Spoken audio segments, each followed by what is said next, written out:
NASA is sending its Perseverance rover to Mars, of course. It's just 3 weeks away now from arriving. The robot and the red planet are still separated by some 4.5 million miles, but this gap is closing at a very rapid rate. It's going to be exciting. What's going on in the skies with UFO activity? Let's check in with our own Kevin Randall. Kevin, what do you have for us this week, my friend? Hey, George, how you doing? Okay. Well, I was going to say that there are many subsets to UFO research, and I've mentioned some of them in the past, including cases of electromagnetic effects, occupant reports, and national security aspects. Tonight, I'm looking at sightings by airline crews and passengers, but must say that some of this has come off the rails lately. I'll get to that in a moment. First, an update from last week when I was talking about EM effects and color changes on cars. On July 20th, 1954, two men driving near Oslo, Norway, were chased by an object for several minutes. They stopped their car to observe it, hovering a short distance away.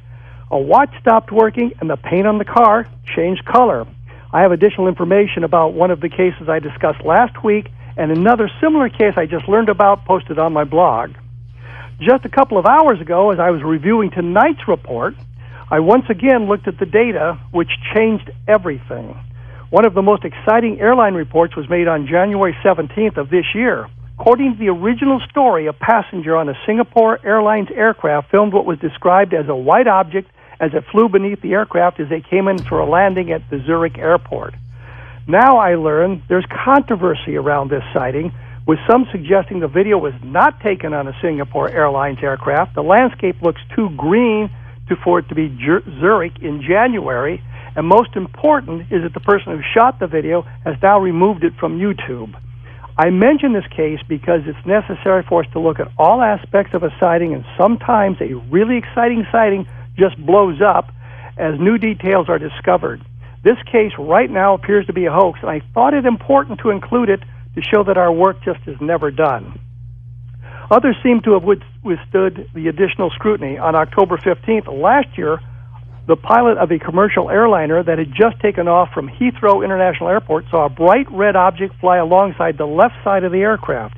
It was no more than 20 feet from the airplane and about 3,000 feet above the ground, which is more than 7 times the altitude allowed for drone aircraft. Although there has been no identification of the object, a weather balloon or some other terrestrial object has not been ruled out, though I would suggest that they wouldn't be launching weather balloons so close to the active runways.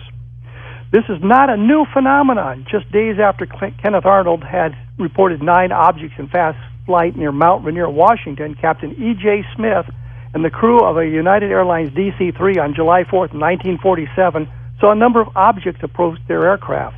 The co-pilot reached down to flash the landing lights at what he first thought was an airplane coming at them. Smith said that they saw 4 or 5 somethings in front of his DC-3. He said that they watched the UFOs as they seemed to pace the aircraft for 10 to 15 minutes. Smith didn't see a real shape, but said they were flat on the bottom and were irregular on the top. Finally, the objects just disappeared in a burst of speed. This sighting, however, and unlike the Singapore Airlines video mentioned earlier, is not wrapped in controversy. It was investigated by the Army Air Forces and was eventually labeled as unidentified.